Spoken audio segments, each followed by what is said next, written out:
Hey, on this episode of the Ethics Experts, we talk to Angela Gammill and we dive deep on best practices for investigations, how to drive more speak up, and some really cool hacks on how to actualize middle managers, because that's really where the battleground is. Let's learn.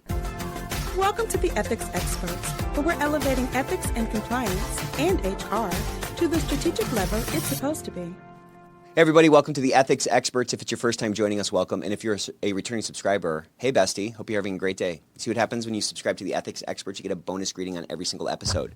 So hit that subscribe button and join us as we change the world by making our workplaces better. Real treat for you today, I have an actual superstar and rock star combo. Angela Gammill, she is an ethics and compliance professional, VP of Ethics and Compliance currently, with many years of experience and a really cool background and a really cool story through ethics and compliance. So welcome to the Ethics Experts, Angela. How's it going? It's going well. Thank you very much. Excited to be here. Yeah. So I'd love to hear, I always love starting with your story and how you got into this game, because nobody is like 6 years old dreaming of being a compliance officer when they're older, Oh, isn't that the truth? And it's a long story, so I apologize, but I promise that it all makes sense when you get to the very end. Okay.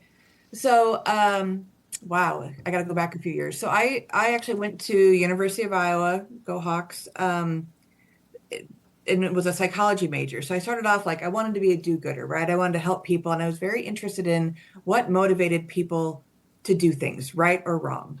That led me to going to law school. And so I actually became an attorney. And in my first real role out in the world, I worked for the state of Iowa. And so I'm a young attorney. They say, hey, we've got this wonderful opportunity for you. You're going to manage a federal grant as a state coordinator. And the topic was Medicare and Medicaid fraud, waste, and abuse. And by the way, I was working for the Department of Elder Affairs. So my focus was on, I was a legal advocate for the elderly. So here I get this opportunity to run this grant. I know nothing about fraud, waste, and abuse, but wonderful people that I was working with, great mentors, working with the Department on Aging through the federal government. And that led to me working with a number of folks on a steering committee, one of which was our, we'll say, local healthcare carrier. And they then gave me an opportunity to come and run their special investigations unit. So I actually worked for a healthcare or health insurance company as the special investigations team leader. And that was really my first foray into compliance. So I was very lucky. I had a great general counsel, great compliance team leader. And that's where I learned what compliance was really and what the possibilities were. So expand on that a little bit, that jump from working on this fraud, waste, and abuse as an advocate for the elderly and then making that leap over to the special investigations team. So what was great about it is what they wanted, the company at the time, which was Wellmark Blue Cross and Blue Shield. They were looking for someone that could come in and talk to both their internal teams and externally, not just investigating, but actually communicating the importance of understanding healthcare claims and where the risks were. And so I had done so much public speaking on these topics that they were like, we want someone to come in and be able to actually communicate what this means. Gotcha. And you were doing that public speaking when you were working for the Iowa state government. Yeah, exactly. Gotcha. I used to travel all across the state and talk to seniors and caregivers and healthcare professionals about fraud, waste, and abuse, and what we can do to take, I guess, more control in as consumers. Yep. About. And then when you mentioned that you went into psychology because you were so interested in why people did what they did and you wanted to make a difference. When you were advocating for the elderly, how did that sort of satiate that hunger? Oh, yeah. In hindsight, it was a perfect job. I mean, it was such a great opportunity to get out there and talk to people. And so this was back in a time, well, it was this late 90s, where, there was a lot of discussion about fraud, waste, and abuse, and a lot of attention federal government-wise on Medicare and Medicaid. And there were a lot of prosecutions going on for healthcare providers actually at that time. So it was nice to be at the, I guess, face to face with people. Like these were we were sometimes talking with seniors who were at their wits' end, coming in with explanations of benefits and saying, I don't understand what I'm paying for or what Right. Medicare is paying for on my behalf. And they were just lost. And it was eating at them, that they were concerned that something was wrong about what, was being billed on their behalf. And so there was a lot of satisfaction in being able to either point people the right direction to other experts that could give them guidance, or even ourselves being able to just shed some light on what is a really complicated process for most people to understand. So when you made that jump, did you just feel like, kind of been there, done that, time for the next thing, or like what prompted you to make that move? Because it was a very different job, right? Yeah. This sounds horrible to say, but money. That's No. okay. Everybody has it, and everyone wants more of it. So Yeah. Well, it wasn't that simple, right? It was more of I was so excited to get that state level job. I had been in that role, I think by the time this happened, probably 5 years. And so it was kind of time for the next thing, but yeah, also there's a big difference in public service income and yeah. and then going to a corporate role. And I will say, I'm bitter about this because at that time there was no student loan forgiveness for being in a public service role, right? Mm-hmm. So you still have all your, or at Wow. least Yeah. all my student loans to pay back. And, obviously going to a corporate role helped me do that a little Right. more effectively. So now you're in there. Now you're learning about compliance, and you've stayed in this space since, right? So what was it like? Walk me through the sort of like falling away of the scales, or like the opening of your eyes to this realm that maybe you've sort of touched or kind of, Yeah. Well, first of all, regulatory compliance from in an insurance company is heavy, right? There's a lot hmm of regulation. And unfortunately for me, I was less focused on that. I was more just getting exposed to that and understanding like the big world that it was. Again, I don't want to date myself, but HIPAA was brand new when I was in this role. And so, our first privacy officer was appointed and actually having someone that was focused on that particular component.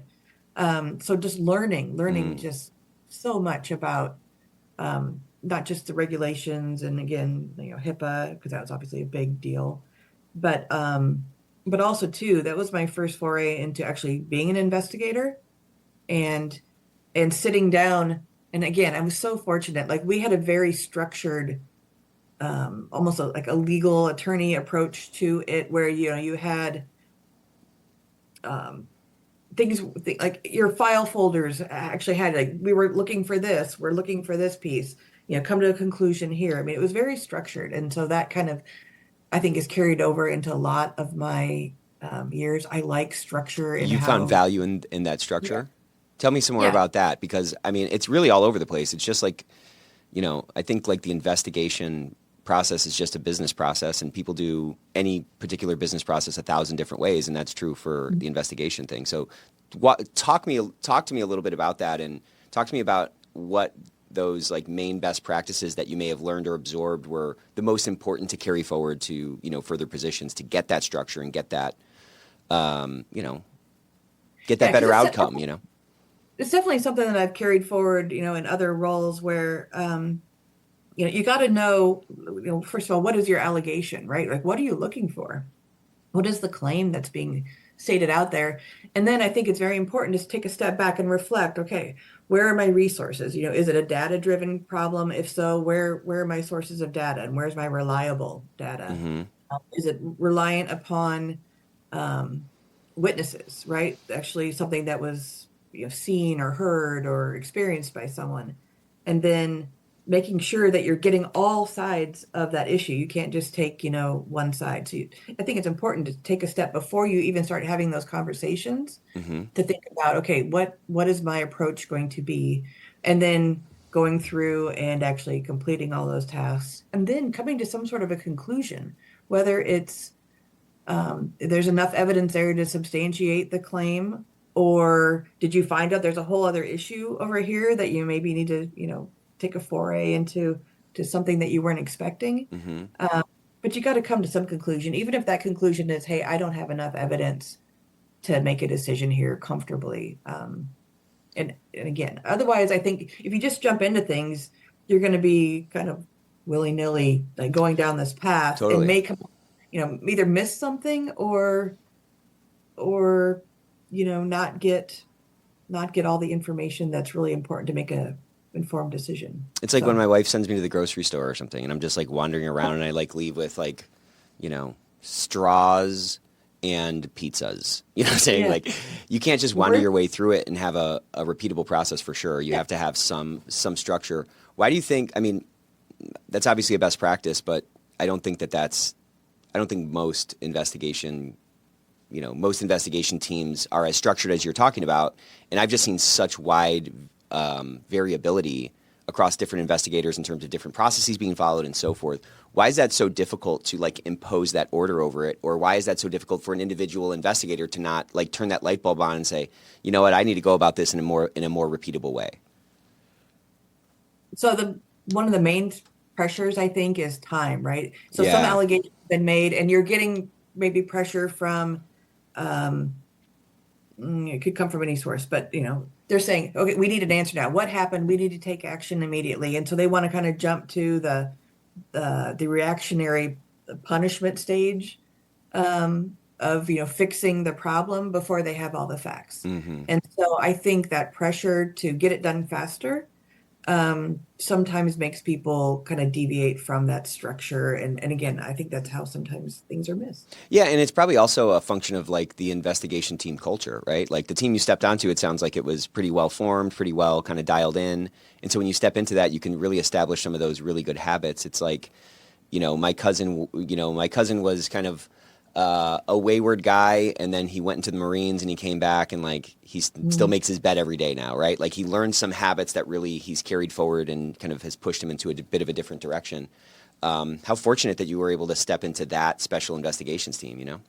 Yeah, and I think that's where having strong leadership in the ethics compliance roles is very important, because you have to have someone that can kind of push back and say, hey, no, this is our process.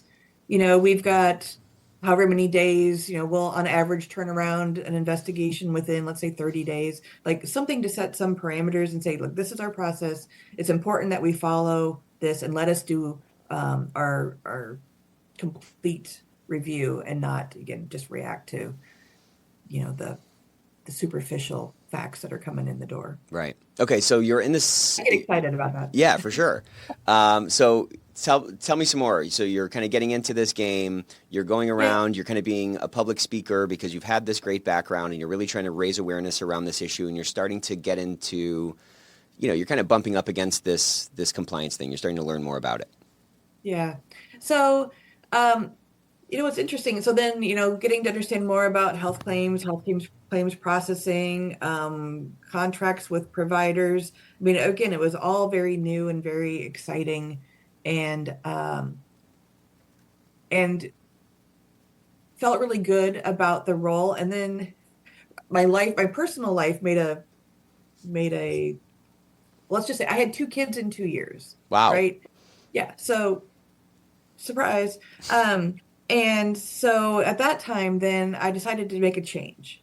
And I had a former colleague that I had worked with. So, like, for example, we had brought in some software to help us do claims analysis Hmm. while I was there. And I worked with a great project manager who had then left and gone to ADP. So, automatic data Hmm. processing, HR systems, payroll, timekeeping, you name it. He had gone over there, and he's like, hey, I have a job for you, because I was looking for something, like I needed more flexibility to small kids. Just I had kind of risen in the ranks to a certain extent, and like was kind of like, where's my next step? And well, I Hmm. needed to take a sidestep. And so I ended up going to ADP, and was there for about 8 years. And again, then I got like a whole new view of how companies work with third parties to set themselves up for success, whether it's making sure that their payroll processes are following Fair Labor Standards Act. Just there's all sorts of other things that companies have to think about when they are running their HR systems.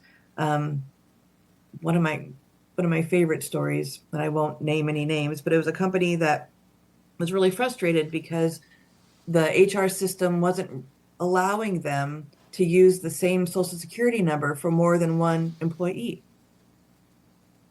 And I'm like, well, that's because that's not, it's not how it's supposed to work, right? Right. Yeah. Social Yeah. security is supposed to be individuals. Well, they had some challenges within their workforce, and um, so some of those things were very interesting in learning how, I guess, the realities of how companies have to work through, these are what the regulations are, these are what, the expectations are, with the realities of the workforces that they are trying to either bring into the company or make sure stay with the company because, they And want to be paid time, what things like was that. eye-opening about that? What was the light bulb that went on, or what perspective did that inform that really kind of you've carried forward? Ah, boy, there's so many things.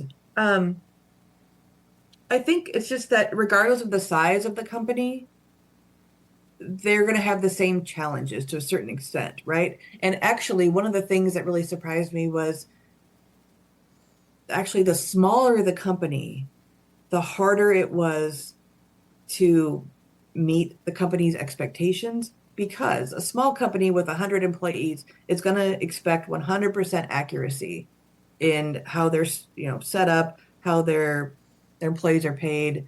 Again, their FMLA administration, because again, a lot of companies outsource FMLA because it is so complex to keep Hmm. up with all the different state regulations and requirements and communications.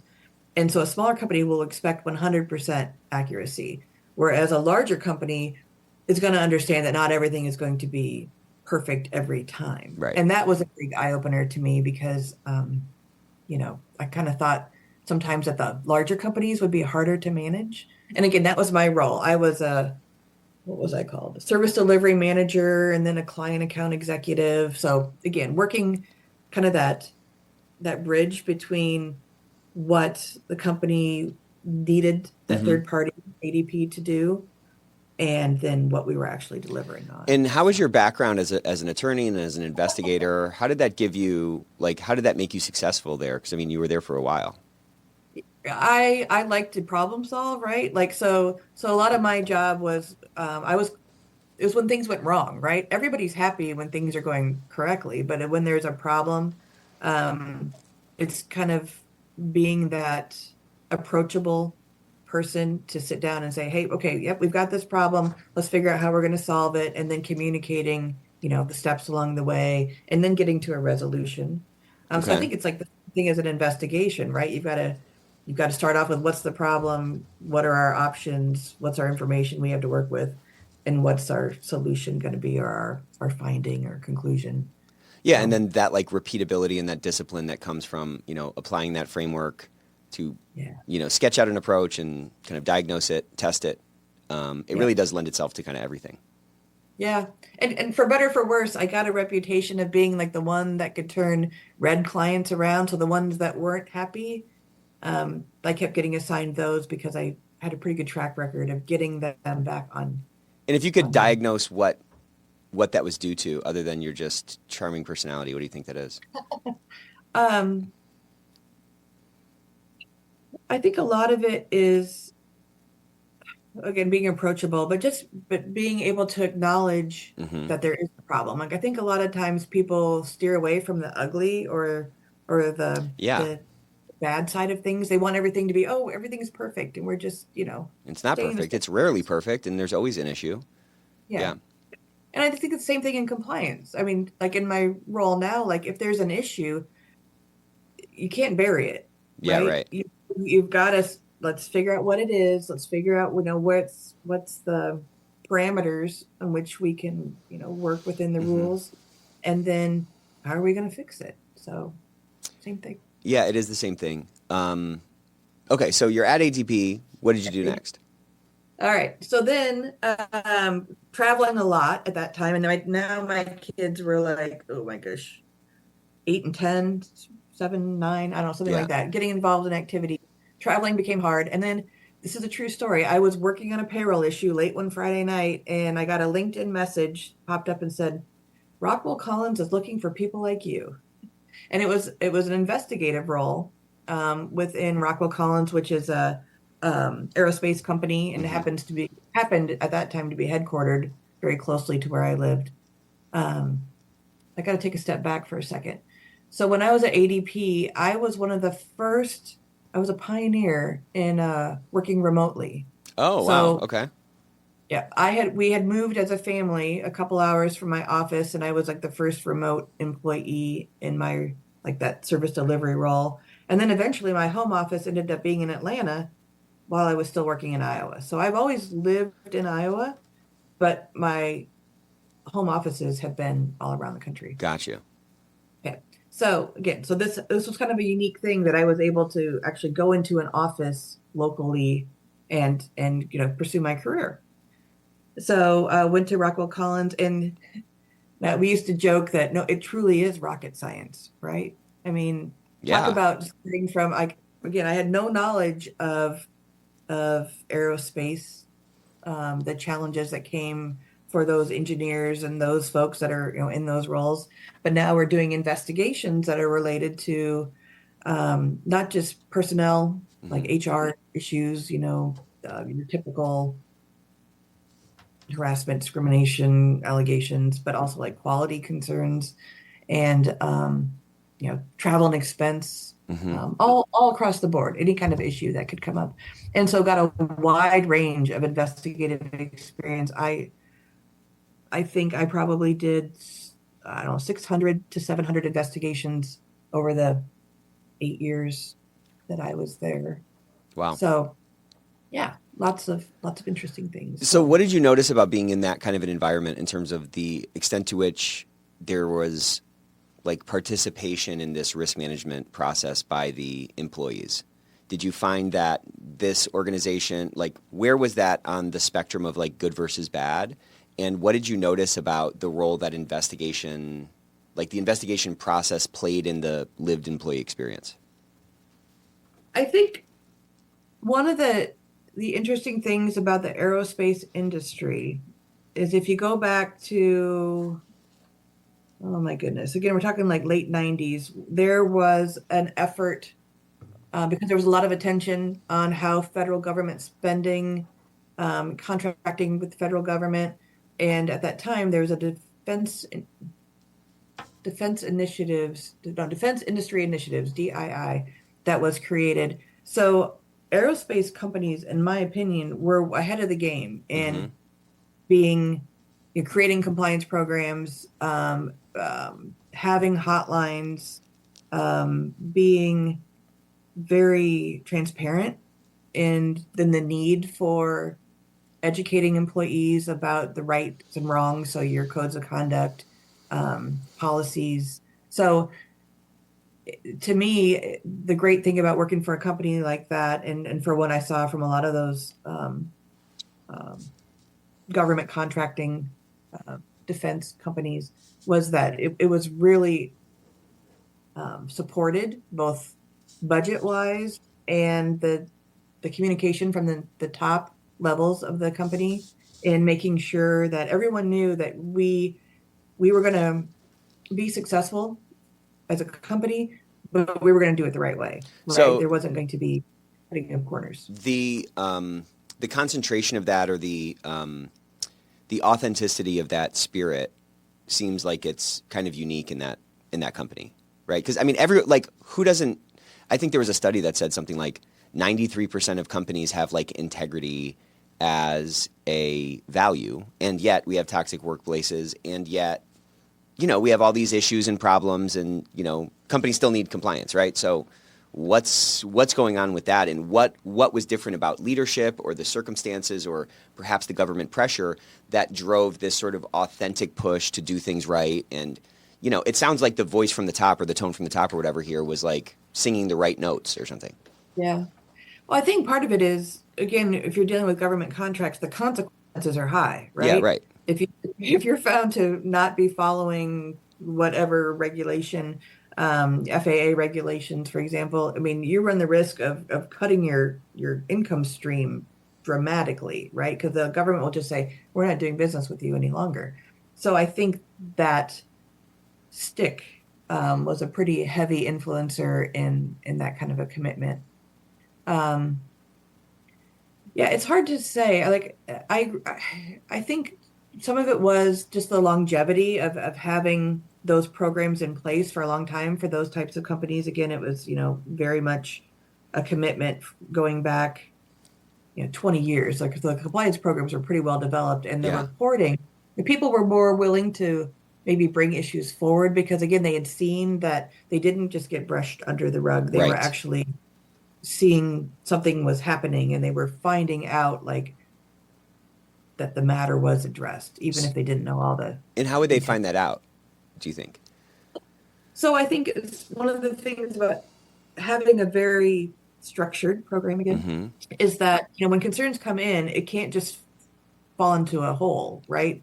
You need to make sure that there's some sort of closure. And again, you can't always give employees all the details on, I mean, we looked at this thing, we talked to this person, we took this action, but at least to be able to acknowledge and say, we got your concern, it's been addressed appropriately, the appropriate actions have been taken, and to kind of close that loop so people know that if I do have a concern, Right. it's not going to fall on deaf ears. Someone is going to look into it. There is going to be some review. Well, I mean, how many times is the average person going to try to speak up about something Yeah, without having any stimulus back, any signal back that what they're talking about is being acknowledged, done, something's done about it, whatever. Like, I can't imagine it's probably not even more than one. yeah. You know what I'm It is saying? really. Yeah, I think most people are going to be a little bit hesitant. We talk about the reasons that people don't speak up, right? If they have a concern, and you look at, there's always a fear of retaliation, and that's the same in every benchmarking, every company Mm-hmm. that I've ever seen. People are going to be hesitant because they're going to be afraid, like if I speak up, it's going to negatively impact me somehow. And then you have the portion who think that nothing's going to happen anyway, right? So why would I bother speaking up? Um, and I think people become jaded very quickly. They're probably Totally. already a little jaded to start off with, right? They're looking for a reason maybe not to speak up. And so anything you can do to remove that. And I think that goes back to the transparency of then reporting out maybe on an annual basis, like this is the number of calls we've had. This is the number of um, Yeah. um, Resolutions we actions had. that we took, Here's a list of some of the number of changes potential that have been made. indicators. Yeah, I think so many companies really don't get that piece. Like that's like the last mile of the journey, and it's like almost the most important mile. I agree. And it's not a massive lift to do it. It takes intentionality, and it definitely takes some effort to do that on a monthly or quarterly basis to just, keep that fire going. But I don't know, everything that's worth doing kind of takes some effort. But like nobody is compelled, required, forced to speak up. It's by its nature, it's voluntary because this is our businesses are voluntary collectives. You know what I mean? So Right. how do we give them enough data, enough advertising, enough persuasion, whatever, to get them comfortable enough to kind of step out onto the rope bridge and see if it's going to hold their weight? Because that's what they're doing. I mean, that's what it feels like. And I'm sure seen dozens, hundreds, whatever cases of this retaliation, and you've gotten to speak to these folks who have gone through this process and the anxiety that they have to overcome in order to reconcile their conscience that's pricked, that's keeping them up at night with what am I going to do for my check? I mean, these are real things that people are concerned about, and I just see so many organizations they like don't honor it. You know what I'm saying? You have to honor that person if you want, because their experience, they're going to talk about it. If I go to a crappy restaurant, I'm telling everybody. If I go to a good restaurant, I'm telling Right. everybody, right? Like Yeah. you're going to talk about if it's good or bad, and odds are if you're not doing something to counteract it, given the negativity bias every human has and all the other cognitive errors, it's going to be a negative process. Like the Right. default is a negative process because they're going to be anxious before, they're going to have the spotlight effect after, they're going to think they're getting retaliated against, which they may or may not be, right? Like you can interpret things 100 different ways. And so odds are it's going to be a bad experience. So I would say, to your point, you have to follow that. You have to try to like tilt the scales a little, and you have to put some things on your side of the scale. Otherwise, you're just going to, again, back to our first point before, you're just going to kind of wander through it. You're going to wander through, crossing your fingers that you're going to have a good culture. You're going to wander through your speak up program and not have any intentionality and not be really driving at a different outcome, Yeah, I think it's really important. Again, it's sometimes it's challenging because you're on to the next thing, right? Like Totally. Totally. whether it's the year, like you're closing out the year, you're on to the next year, or you're closing out an investigation, you're on to the next investigation. But taking that moment to go back and reflect on the data and think about like, well, what did we see and how has it changed? And one of the things that like one of my big focuses right now is on doing root cause analysis because you can take a situation, let's say you have one employee who's complaining because one employee was treating them inappropriately. Hmm. You can pick whatever scenario you want. And if you just take it at face value and say, well, that one person was a jerk, we've addressed that one person, and now we're all going to go on a merry way, you're probably missing a real opportunity. Like, so we've been doing more like kind of peeling back that onion, doing the root cause analysis. Like, okay, so why did this person, you know, think that they could have this kind of behavior? Did we not train them that that wasn't appropriate? Are our policies not clear enough about what our expectations are? Is the leadership reinforcing those messages? You Hmm. know, so looking beyond just the superficial, but actually like, okay, what can we do better with our program for avoidance? Learning from those individual situations that have maybe been reported or have been investigated. So it's a whole new level. It is a new level. I think you're right, though. I think it's, maybe it's just not part of the process. That Yeah. follow-up piece or the aggregation of, what we've done or what we can push out to the workforce to show them that their voice matters and all that kind of stuff. Yeah. And it does take time, right? Hmm. Again, it depends. You gotta have the bandwidth to actually to do that. And we just use like the five whys, right? Just keep asking why. Hmm. Well, why did they do this? Well, you got to just keep You digging got to keep a little bit. digging. That's right. We so there's this report that came out last year, and it was by the Ethics and Compliance Initiative, and it said that Mhm. 47 or 46, I can't remember, but essentially half of people who spoke up experienced actual retribution. And I do this every chance I get. Like if I'm giving a talk to a room of compliance officers or whatever, and I ask like how much retaliation is acceptable, and it's like zero, Zero. zero, zero, zero. Like see, everybody's saying zero, and it's like, all right, well, what is that doing for us? Like, what is that statement, zero retaliation, doing? Is that a positive statement? Like, is that driving the results we want? Or is it actually a negative statement because we're saying it's zero? And even if we're twice as good as everybody else and we're not 50, we're instead at 25, that's still 1 in 4 people. That's, Yeah. 25% is way more than 0%. You know what I'm saying? So, like, is that the right statement? Or is there a different way to kind of attack it? Because to your point, so my big sort of thesis about this whole thing is that like the average company is getting like a crumb, a fraction of the risk intelligence that exists in their organization, right? You've seen these studies, 65% of people see wrongdoing every year. That's 65 out of 100. If you look Yep. at like the NAVEX benchmark report or our benchmark report, it's like 1.5 or 3.5 reports per 100. So we're talking about less than 5 reports per 100 are showing up in the case management system and actually getting investigated. And there's a potential of 65 reports per 100 that are out Yeah. there. I mean, that's a wild, wild number. If in fact our job is to keep the company out of trouble, you know what I'm saying? Crowdsource risk intelligence, provide these insights back to the point of risk, to build this culture of integrity. Like we need that kind of participation, and we know that retaliation is the number one reason stopping us, or Mhm. stopping us from getting People. more reports. So like, why are we talking about 3 or 5 reports when there's 65 out there, and why is this not like a burning fire for everybody on how to fix this problem? Boy, there's so many levels to that. So first of all, I think the commitment from each company needs to still be we we have zero tolerance for retaliation.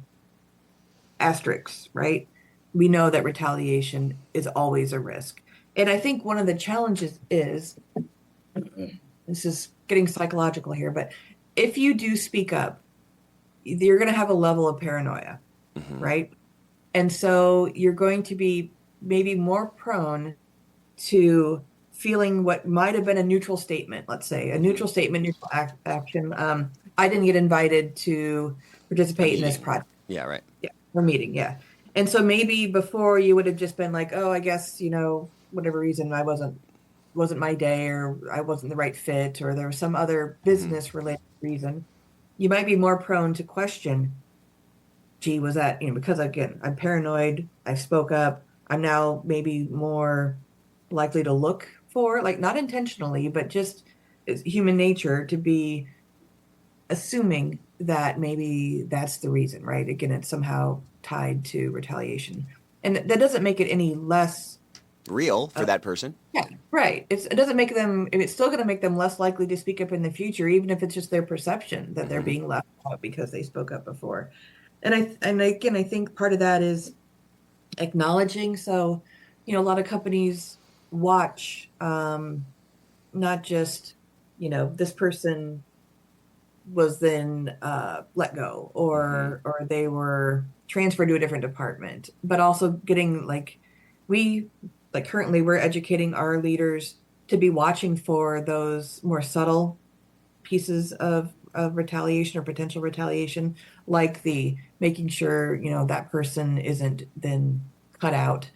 One of the things, this is just an anecdotal example, but a lot of times I think managers, if they're aware that something has been reported, they may not know what to say, right? They don't want to say the wrong thing. So they might say nothing at all. And that in itself can be perceived as retaliation, because now that person might be like, I'm being cut out of all communications. My manager's not giving me Right. any direction, or not, speaking to me, Yeah.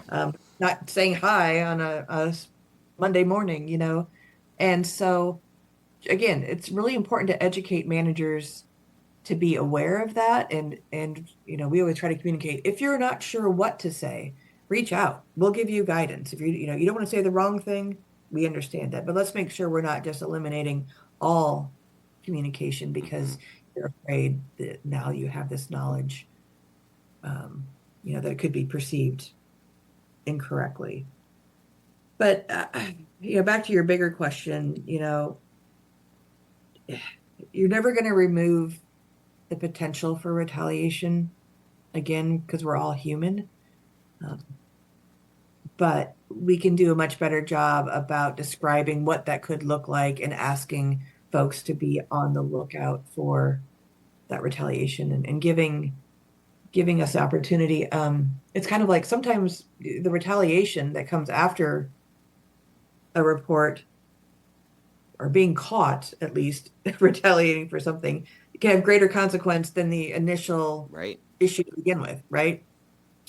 It's kind of like I always say, the cover up is usually worse than the crime.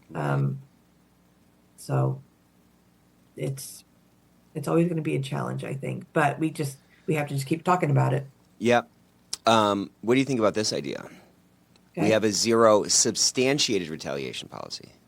I'm kind of kidding. That doesn't really sound that romantic, but yeah, I just think it's going on. We can't prevent it.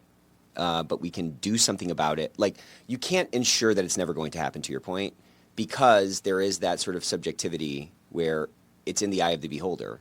I did that thing I was talking about at a talk, and someone said, yeah, but is that real retaliation, or is that just like perceived? And I was just like, well, doesn't matter. That's like that's a moot distinction. You know what I'm saying? Like, if they think they're getting retaliated against, they will behave as if they were actually retaliated against, to your point, Yeah. And they're going to tell others, and it's really going to affect your reporting again, right? People are going to be less likely to report if they know that, well, yeah, Joe spoke up and look what happened to him. They're going to assume that the same risk is going to exist for them. And I mean, it's such a hack if we can pull like tactics and tenets from, I love this game because there's so much that we can borrow from other fields and to make ourselves more, more impactful, And like, if we took a page from like the client success playbook, where they are really trying to create raving fans, and they're really trying to create people that are fans of the company that they're representing. If we took some of that ethos and we recognize that all these employees are actually our clients, and we can bring that sort of great client service to that, to those interactions.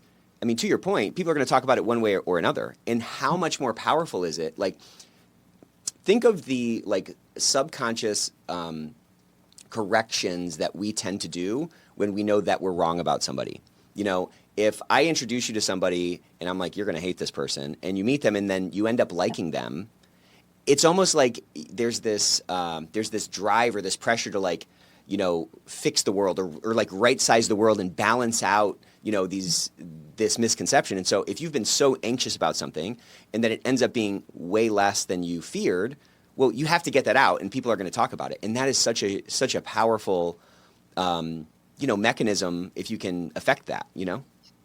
You know, one of the things that really I think hinders us is that we always want to protect the confidentiality of folks that have reported things. So there's always a limit to what can be shared, whether that is individually, you know, case by case, or in the aggregate as we're talking about, you know, the broader issue, the broader examples of like, this is the substantiation rate. You know, that's boring, right? People don't want to hear about a statistic. They want to know like the juice, That's right? Yep. They want to know like, well, what happened and how was it resolved? But we're not going to be able to talk about that, right? So we're kind of stuck with some of those statistical pieces. But we got to find a way to make people get excited about those numbers, like you said, being a fan of the program. And so one of the things, so jumping way ahead now, so currently in my role with NFP, one of the reasons because I had actually left the corporate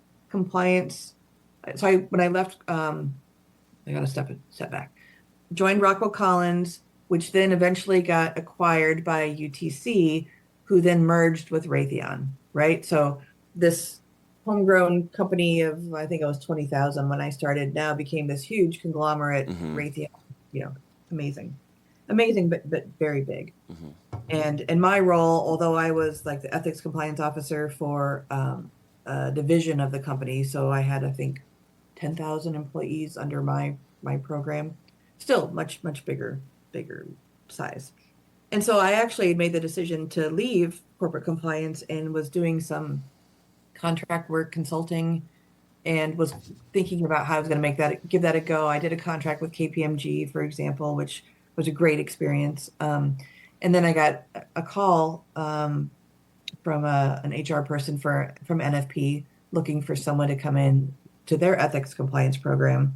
And so, you know, originally I'm like, I really don't know if I want to go back to corporate compliance, but if I had to pick like all the factors that I would want, this was a perfect opportunity for me. And so it ended up working out that I joined NFP, and it's been a little bit over a year. It was like January of 23. And the great thing now is that it's a smaller company, right? There's about 8,000 employees. And so what I've been doing along with my corporate compliance or chief compliance officer is we've been traveling around to offices and talking to employees about the program and about the statistics and doing more face-to-face contact, which is a luxury, right? Most ethics compliance programs don't have that, I guess, the scale maybe to be able to go out and talk to people face-to-face. So we're talking to employees, and then we're also talking to managers, like one-on-one, 30 minutes in a conference room. Hey, this is what our expectations are, and this is how you can help us, you know, be more transparent about the program and be more accessible, maybe, you know, when concerns come up, because we know that employees are more likely to bring an issue to their managers than probably anywhere else, right? Right. That's why you're maybe seeing all those concerns. Well, it's 6 to 8 times more. I mean, Yeah. that's been captured in a couple of different reports. That's a substantial number, to your point. Yeah, so you've got to educate. They got to know what to do if someone comes to them. It can't always be, oh yeah, well we'll watch that and see if it gets any worse, right? I mean, they need to take some sort of action, whether it's reaching out to their HR partners or getting that person to report it into an ethics helpline. But we want, it's one of those things where we had done some surveying and we knew that employees were likely to go to their managers, but we also recognized that we had not done a very good job of educating managers on what to do. Like, Right. What do they do if something comes to their attention? Yeah, right. Yeah. That's kind of an exciting thing right now. Yeah. You got to give a guy a fishing pole if you're going to teach him how to fish. You know what I mean? Right. Right. So if, man, I had so many more questions and we're kind of getting close to the end here. So Let's do two more. So my question is, what is like your biggest hack if you were coming into a program, or maybe you just kind of went through it? Man, actually, before that answer, let part of your brain think about that answer. I want to talk a little bit more about this tour that you're doing.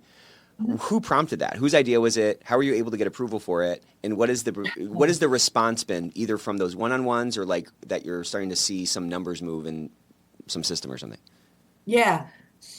So it was kind of a twofold thing. One, because being new to the company, and so NFP is originally started off as like a insurance consulting brokerage company. We're going back to like 1999, and now it's really evolved into more of a financial services firm that specializes in insurance, risk management, wealth management, retirement plan advisory. So much broader company. And so for me coming in new, it's kind of like the rocket science thing, right? Now I had to start all over again and learn a whole new business and what kind of challenges do those employees face when it comes to ethics and compliance, and understand kind of what they live day to day. So again, I worked with a fantastic chief compliance officer, and it was kind of her idea. She's like, let's get out there, right? I want you to meet some of these, the bigger offices where we have more of the employees. And it wasn't necessarily like where we had the biggest problems.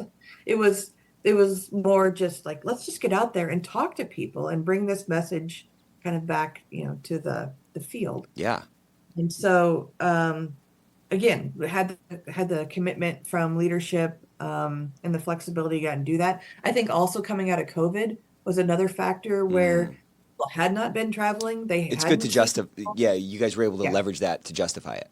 Yeah, it had been, how many years since people had come out and been space. So that really was a very supported measure. And again, we partner really closely with our HR business partners in like coordinating some of this, because we've been all over the US. I think we're on our 14th visit, like our 14th office coming up next week. Well, yeah, it's been a lot, but it's been really, really satisfying because so many people have come up and said, I really appreciate you coming out and talking about this. The questions that we're getting, I'll call it like the water cooler talk, right? So it's not just, I think it's just being accessible and the meeting you face to face, that people are coming up like afterwards, because we usually bribe them with lunch, right? So it's like a lunch and learn kind of thing. So people will come up and then just, be chatting about things and just say, hey, I've always wondered about this. Or like, well, how would you handle this situation? So again, it's kind of removing some of those barriers that people might not pick up the phone. Well, yeah, and now they're talking to a human being that they just had lunch with, and that they're like, oh, this person isn't a scary person. This is just another human. You know what I'm saying? It's like you humanize yourself so much, and then you can make those connections, and then a lot of this stuff ends up kind of taking care of itself, Yeah, and I think it's important as an ethics compliance professional not to come off heavy-handed, Totally. Right? I'm not the police. We're not looking for problems. That's one of the big things that we talk about too. Like we're not looking for gotchas. Yeah, exactly. Exactly. We really want to help people be more proactive. So rather than waiting till like you've made the bad decision and now, it's got to be addressed, let's give some proactive guidance and make sure like where to reach out. If you've got a question about how this policy works, reach out. We'll be happy to talk you through it. And that I think is a really important key to like the next step of not just the gotcha, but being that advisor, I guess, to the business. And then I think that's totally spot on. No one's gonna like use you as an advisor if they don't know you. Yeah. You know what I'm saying? Like there's a trust and there's a familiarity that's necessary for that advice to be taken and acted upon. And then I'm sure your 14th visit is probably way different than the first visit, right? So what did you learn? Like, what were some of those learnings along the way that are allowing these to be more impactful and more valuable? Any like substantial changes in like how you talked about things or questions that you asked, or, how you even, staged lunch relative to the conversation or anything like that? Uh, um, so we have a PowerPoint, right? We have certain points that we know we want to make, and I think in the beginning we were much more, slide to slide to Mm-hmm. slide, and now again, Suzanne, the chief compliance officer, and I have been out doing this so many times that now it's the flow is much Totally. more It informal, feels I think. more organic, less Yeah, stilted and rigid or something. yeah, and but so that not necessarily changing any of the content, it's just more about the communication style and the comfort level. But but it's been a wonderful experience. And again, I know how lucky we are to have that opportunity, both just feasibility, but also the support of leadership to do that. Um, yeah, I mean, so many. I mean, to me, I think the battleground is middle management. I mean, you kind of have talked about it. We have to humanize ourselves. We have to pull more people into the fold because we can't get the risk intelligence that's out there on our own. How lucky to be able to show your face and make some of those connections so that when somebody at that location is going to get the benefit of that visit, even if they never met you, because they might talk to a friend who did meet you and they're like, oh yeah, you should absolutely call her. I talked to both of those guys and they're great. Yeah. That's a Yeah, big. that's the hope.